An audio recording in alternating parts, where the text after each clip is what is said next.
सामूहिक प्रार्थना की शक्ति का असर तभी होता है जब उस समूह में अधिकांश लोग जुड़कर मन से प्रार्थना कर रहे हों।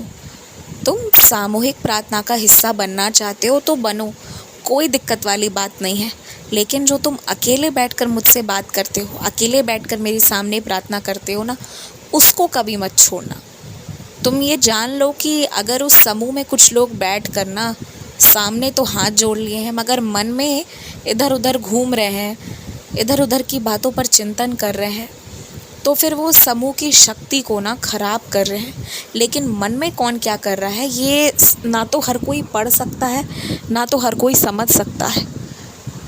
तो इसलिए समूह में प्रार्थना करो और अपना कर्तव्य ज़रूर अच्छे से करो कि दिल से करो।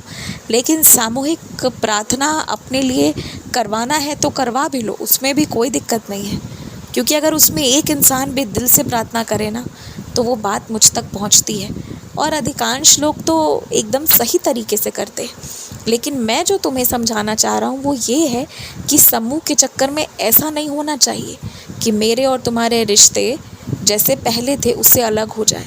मतलब तुम्हारा जो मुझसे अपने आप अकेले बैठकर बात करना, रिश्ते स्थापित करना, मुझे एहसास करना, ये सब था ये नहीं छूटना चाहिए।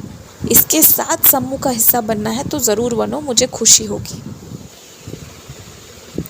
देखो, तुम तो चाहते हो कि सब अच्छा भी हो और कभी कभी गुस्सा होते हो तो कुछ भी कह देते हो। तुम्हारे ही परिवार के लोग हैं, मुझे पता है अगर उनको एक आँच भी आया तो तुमसे ज़्यादा दुखित या परेशान कोई दूसरा नहीं होगा। तो मुझे पता है कि किसको किस सीमा में रखकर कितना सज़ा देना है और कितना आराम देना है।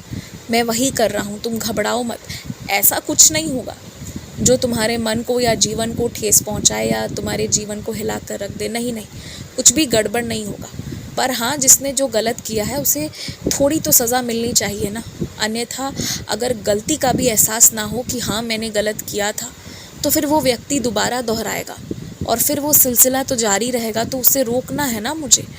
तो इसलिए ये जो कभी कभी जीवन कठिन होने लगता है उन लोगों का, वो उनके कर्मों के कारण होने लगता है। जिसे तुम चाहकर भी कुछ नहीं कर पाते, तो वो उनके कर्म हैं, उन्हीं के कर्म हैं जिसका कह लो कि उन्हें अंजाम भुगतना पड़ रहा है। और वो थोड़ा ज़रूरी है, इसलिए उतना होने दो, उसमें घबराने वाली कोई बात नहीं है।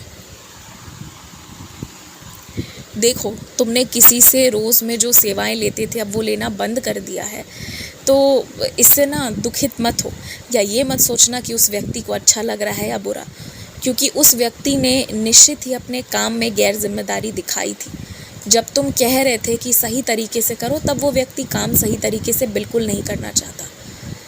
तो समय रहते जब उसने तुम्हारी बात नहीं मानी, समय रहते उसने खुद अपनी लक्ष्मी को कहा कि तुम मेरे द्वार से लौट जाओ, तो अब तुम क्या कर सकते हो इसमें? कुछ नहीं कर सकते। तो जो देवी लक्ष्मी का आदेश है तुम्हें वही पालन करना होगा। देवी लक्ष्मी तुम्हारे माध्यम से जिस तक जाना चाहती हैं, तुम्हें उसी के पास उसी से सेवा लेनी होगी, उसी व्यक्ति को अपने संपर्क में रखना होगा। और जहाँ से माँ हटने कह रही है वहाँ से हटना भी होगा। तो तुम वही कर रहे हो जो देवी लक्ष्मी का आदेश है। इसलिए किसी की नौकरी छूट गई, हट गई, हटा दिया तुमने, तो वो जीवन का हिस्सा है, वो देवी लक्ष्मी की मर्ज़ी थी।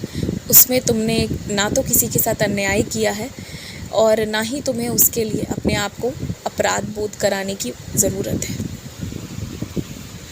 हर व्यक्ति जो सफल है उसके पास तो कुछ तो गुण है जो औरों से अलग हैं।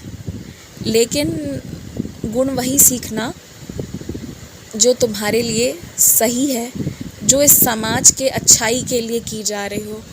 वैसा कुछ भी मत लेना जो गलत हो या नकारात्मक हो। क्या लेना है और क्या छोड़ना है इसका ध्यान रखना। खुश रहो।